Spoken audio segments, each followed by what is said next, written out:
With mortgage rates up and housing supplies down, becoming a homeowner is a real challenge these days, but there are resources available this weekend for people in Westwood. Joining me now to talk about that is Darrick Dansby, president of the Greater Cincinnati Realtors Association.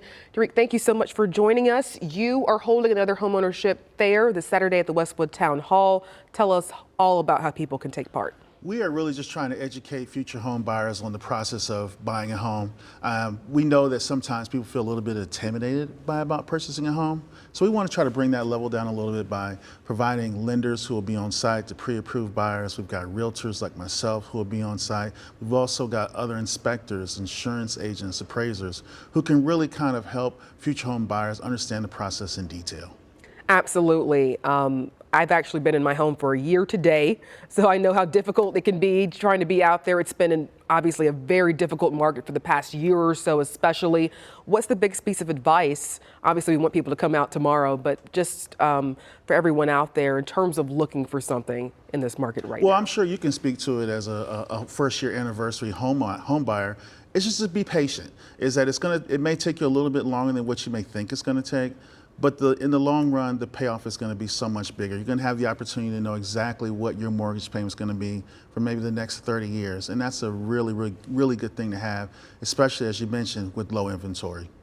Absolutely, and so important. And interest rates have been shifting and everything else recently as well. So definitely important to have that information. Tell people a little bit more about again, how they can get involved in this, with what they need to bring potentially if they're going to be looking to come out tomorrow. If you like, you can bring your latest check stub, your two last check stubs, two last years of taxes. But if you don't feel like doing it, that's fine. Just come in here and listen and learn. If you want to search Google through Eventbrite, you can find the registration online. But more importantly, we just want bodies in the place. We want people there that are really looking to learn more about it. And once you come into place, we'll get you registered. We'll keep you in touch with some of our realtors who will help you along with that process. Absolutely. Always important to have a guide, a little bit of help out there as you try and navigate this crazy world of home buying. Darrick Dansby, we appreciate you so much for your time. Again, the Homeownership Fair is this Saturday from 11 to 1:30 at the Westwood Town Hall. Darrick Dansby, again, thank you so much for coming in. We'll have all this information on our website, WCPO.com. We're going to send things back on over to Raven to talk about the weather.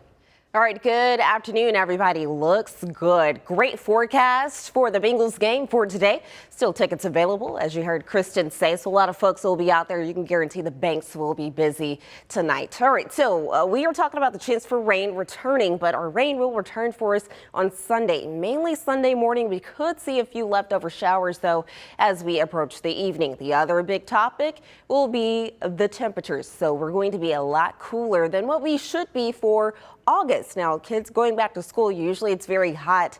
That's not the case at all. It's been very comfortable. And then not only that, though, we're not going to see as much rain as what some folks down to the south may see. So we're going to be pretty average as far as that goes. So we do have 1 or 2 days of rain coming up for us. So 73 degrees right now. Look at the sky. Looks good. Few clouds here and there. Winds not too bad, about 10 miles per hour. Heat index, I think we're pretty much done talking about that, at least for the next 9 days. But look at the temperatures across the rest of the tri-state. We're all into the low 70s right now. It's feeling very nice. 70 right in Harrison for right now, also in Bethel as well. And then looking ahead next several hours, yeah, still going to look nice. The 70s for us. That will be the big story overall. Everybody else, though, looking the same. Average for this time of the year is about 86. Obviously, we're not there. So we're staying dry for today. Saturday evening, we may have a few small showers here and there. Not a whole lot, though. And then for Sunday, though, Sunday morning, so I'll be talking about this. We'll get some rain moving in here. That will start to taper off by about noon, but we'll see it return as we get into the evening hours. So be prepared for that. Not looking at just all day washout, but mainly for that morning. And then, like I said, maybe a little bit for the evening. And then heading into Monday, we do still have a chance for rain. It's not as much as Sunday, but there's still that chance in there. And we'll also have some nice temperatures to go along with that. So not going to have that sticky feeling that we've been having for quite a while. So big changes are on the way. So I do want to pull out Sunday a little bit and just to show you the percentages. So percentages of the rain a little bit greater earlier in the day. As we get later in the day, it does get less. So that is some good news for us overall. All right, here's a look at the rest of the forecast. I mean, everything really looks the same. 70s and 80s, 70s, 80s, low 70s, well, upper 70s, low 80s. Also, look at the low for tonight. We're dropping down to the 50s. That's going to feel really nice. Now, this morning I had some chill bumps. It was a little cold. It's almost jacket season, but overall things are still looking nice. Not quite jacket season though. White jacket season. We'll take the 50s, by the way. All right, back to school staffing uncertainty. For the tri-state's smallest students, the push for pre-K teachers and the opportunities for you inside the classroom. Plus, taking a break, the reason you won't see Tom Brady on the field as the NFL preseason begins.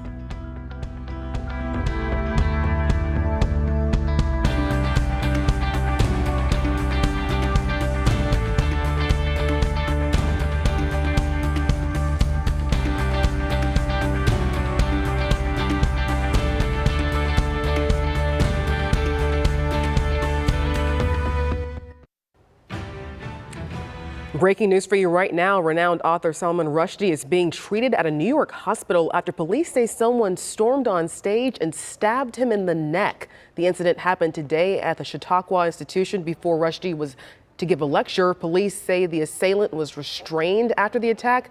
There's no word yet on Rushdie's condition. Wow. All right. Anne Heche's family says the actress is not expected to survive after a recent car crash. According to a statement, Heche has a severe brain injury and is on life support. Last Friday, Heche's vehicle ran off the road at a high rate of speed and slammed into a house in Los Angeles. A massive fire broke out in the residence shortly after the crash. Police said Thursday they were investigating the incident as a felony DUI case. Heche's relatives say she had wanted to be an organ donor and is being evaluated to see if that's possible. New Mexico authorities are making significant progress in the investigation of the fatal shooting on the Rust movie set. The Santa Fe Sheriff's Office has received forensic reports from the FBI, which include firearms and ballistic analysis. Investigators say they are also finalizing their review of latent fingerprints and DNA evidence. All that remains now is working with Suffolk County, New York authorities to review actor and producer Alec Baldwin's phone records. Once that process is complete, the case will be handed over to the Santa Fe County District Attorney's Office to make a charging decision. Cinematographer Helena Hutchins was shot and killed on the set of Rust in October when a firearm held by Baldwin went off as they were rehearsing a scene. The NFL preseason is ramping up this weekend, but superstar Tom Brady will not be on the field. He's taking time off from the Tampa Bay Buccaneers to, quote, deal with some personal things. That's according to Coach Todd Bowles, who says the leave was planned in advance of training. Brady is expected to miss about a week or so, but Bowles says the quarterback will likely be in uniform for the regular season opener. That game will pit the Bucs against the Cowboys in Dallas on September 11th. New information in the fatal highway standoff. What authorities are now confirming about the suspect and his possible ties to January 6th. You're watching WCPO 9 News at noon.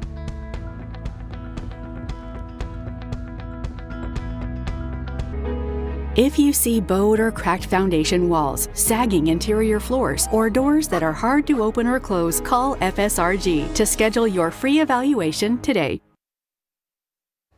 This is WCPO 9 News. We are learning new details today about the man police say tried to break into the FBI's field office in Cincinnati, firing a nail gun and opening fire during a police chase. Authorities name that suspect as 42-year-old Ricky Schiffer of Columbus. Just after 9 a.m. yesterday, the FBI says Schiffer, dressed in body armor with an AR-15 and a nail gun, tried to break into the visitor screening facility. He then drove 60 miles down a highway in a Ford Crown Victoria. Law enforcement chased him to a cornfield in Clinton County where an hours-long standoff ended in gunfire. The suspect then did raise a firearm toward law enforcement, and shots were fired by law enforcement officers on the scene. At that point, the suspect was deceased. He succumbed to his injuries at the scene. Now the investigation is focusing on social media posts apparently linked to Schiffer that called for violence in the days after the FBI search at Mar-a-Lago. ABC News has reviewed a series of recent posts to accounts believed to be Schiffer's on former President Donald Trump's social network, Truth Social. The posts call for war and for FBI agents to be killed, quote, on sight. In one post yesterday, Schiffer appeared to detail his failed attempt to enter the FBI office, writing, "It is true, I tried attacking the FBI." Previous social media posts also claim he was present at the U.S. Capitol on January 6th of 2021, reportedly mentioned the Proud Boys. We will continue to bring you any new developments in this investigation here on air and on our website, WCPO.com, along with the WCPO 9 app. We're taking a live look outside here at the half hour. What about a glorious Friday? What a fantastic day to eat outside, to hang out, go for a walk in the park. Beautiful Friday, Raven. Yeah, all of the above, indeed. So a great weekend for anything that you have planned going on. That includes this, the Bengals game. We're heading out to their practice game, looking at some 70s for you overall. It will be a good day for that. So sun won't be too overbearing and too hot for you. It's going to be a good one, and we are expecting to drop into the 60s and then the 50s eventually for tonight. Wind speeds kind of on the lighter side for some of us, but here in Cincinnati, looking at about 10 miles per hour, but it feels good outside. Our dew points are low. We're into the 50s as far as that goes. That's some dry air for us. So that breeze, feeling very comfortable. Temperatures sticking around into the 70s here throughout the rest of the day. Low 70s for everybody. A couple places though still right at the 70-degree mark. And these are the dew points I was mentioning for you. Dry air. This is a relief that we could use because over the past couple of weeks we talked about a heat index. No more are we talking about that heat index. But coming up, I'll plan out when we're expecting to see some weekend rain and then if the temperatures will warm back up. Raven, thank you. Tri-state schools are scrambling to fill spots out of the school year. Covington Independent Public Schools has 65 open jobs with just a little over 2 weeks till the first day. 34 of those openings are certified positions, things like teachers, counselors, and speech therapists. They also have 31 classified openings, food service jobs, bus drivers, custodians, etc. The district says it's been tough to recruit workers this year. One official, says the pandemic has changed the landscape. A lot more work from home opportunities maybe than there were in the past, and obviously we have kids in schools and buildings, so we don't have many of those work from home opportunities. We need folks working with our kids, which presents its own both rewards and challenges. Covington is far from the only district still hiring. For example, Boone County has 114 positions open, including 29 certified teacher roles. Districts nationwide are struggling to fill spots. If you want to apply in Covington or at any other district, visit that district's website. There's usually a link right at the top for an easy way to apply. The critical need for teachers also affects our youngest kids. Anchor Adrian Whitsett visited a preschool this week to see some of the efforts underway to help get and retain more qualified teachers in the classroom. Teaching our smallest children is one of the biggest jobs. Because you're preparing them not only for kindergarten and their journey in school, but life. We teach social skills, social emotional skills, as well as academics. Gina Poole founded Little Tree House of Knowledge in the West End 8 years ago. When we wake up, before we go to bed, we brush our teeth. The kids inside learning life skills from 4 teachers. She needs 6. I think for the school year to be successful is to be fully staffed so that, you have a smaller ratio of children to teachers. And that also helps the teacher to be able to be comfortable in the classroom that's not overcrowded. That's not a problem only within these fences, nor just the West End. It's every single neighborhood in Cincinnati. I'd say that is our most critical need, making sure that not only are the teachers that are in place excited about the job opportunities and willing to stay, but that we have new teachers in the pipeline. Shara Fisher-Jackson is the CEO of the Cincinnati Preschool Promise. It's open enrollment season right now. Last year, they had 900 students enrolled in preschool, and they want to have even more this year. To do it, they're on the offensive, recruiting. Providing teacher promise grants and staff support funds so that teachers receive a supplement and a grant for every month they continue to work at their community provider site. When the ball is back, you say looking for highly qualified teachers ready to take on the challenge. Educators, preschool sites, they're exhausted, but their commitment is unwavering. If you love children, you can make an impact on any child's life. It just takes time. There's opportunities for professional development in early childhood education. They are increasing the funds for programs so that we can provide a higher pay for individuals that would love to work with preschool students. Open enrollment for preschool is happening right now. Parents, you can find information about tuition assistance. And for those looking to teach, there are grant applications and so much more at cincy-promise.org. Adrian Whitsett, WCPO 9 News. Well, the CDC is doing away with many of the recommendations put in place for the pandemic. The agency released new guidelines yesterday, ending its recommendation of quarantining after an exposure to COVID-19. It also no longer suggests people stay at least 6 feet away from others to reduce the risk of exposure. For schools, the CDC removed the guideline that suggested students who may have been exposed to COVID test negative regularly to remain in class. The CDC cites the high vaccination rates and number of people who have already contracted COVID as a reason for the change. Getting back to school in style, the event this weekend helping hundreds of local students get what they need to succeed. And whether it's new or old, the cost of buying a car is steep these days, but still ahead, the cost of owning a car doesn't have to be.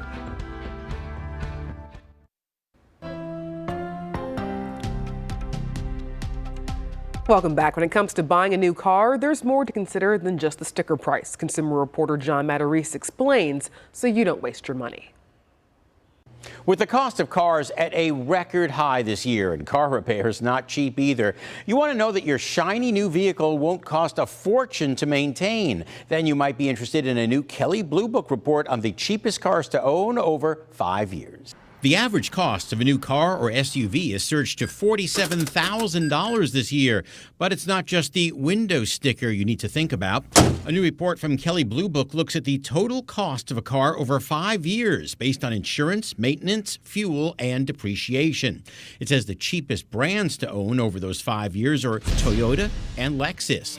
The lowest cost to own SUVs include the Subaru Forester and Outback, Nissan Armada, Acura MDX, Lexus LX, and Ford Bronco, due in part to its lack of depreciation. Lowest cost cars include the Toyota Corolla and Honda Accord, mostly due to their reliability. In the long run, a reliable car will be cheaper to maintain and should get you more money at trade-in, and that way you don't waste your money. I'm John Matarese, WCPO 9 News. First-time unemployment claims rose slightly last week, reaching a new high for the year. The Labor Department announced jobless claims increased to 262,000. The weekly number has been climbing since it reached a 50-year low in March. Analysts say even with the increase, the job market is still red hot.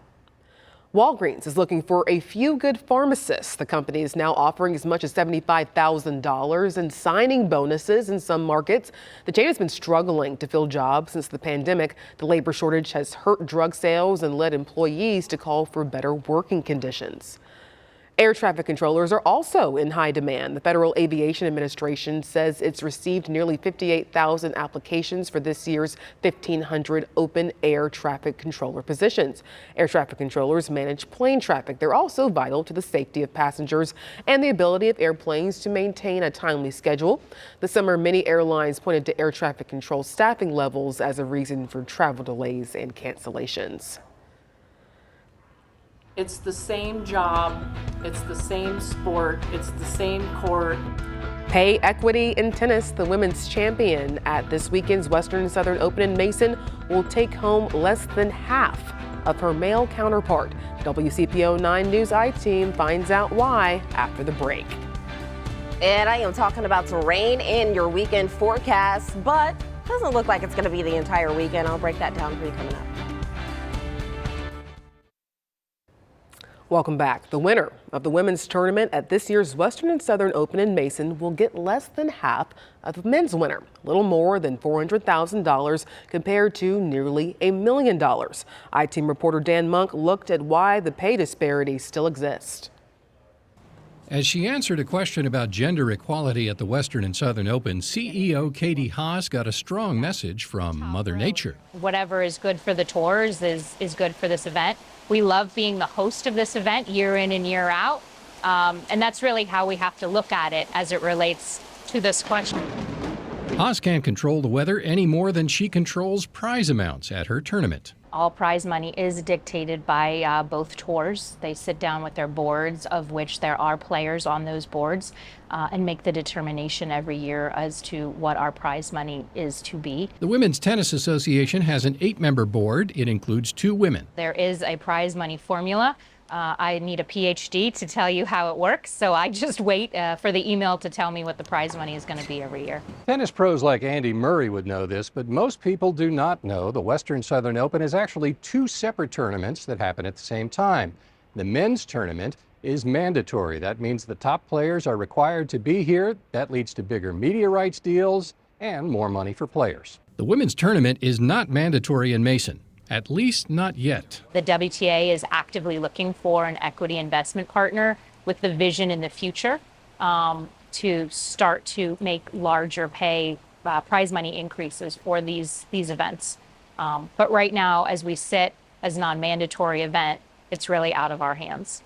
That's not a good enough answer for some. And I would argue that shows that we value the men more than the women, and that is not fair. Nicole Lavoie is director of the Tucker Center for Research on Girls and Women in Sport at Minnesota University. It's the same job, it's the same sport, it's the same court. Lavoie and Haas agree that tennis does a better job than other sports on pay equity. All 4 Grand Slam events offered equal prize money since 2007. The U.S. Open started with equal pay in 1973. When you think about the big picture, tennis is really the only sport in the world where women are on the same playing field as the men. While the prize money isn't equal yet in Mason, the tournament did promote Haas to the top job in February after 3 years as chief operating officer. I've never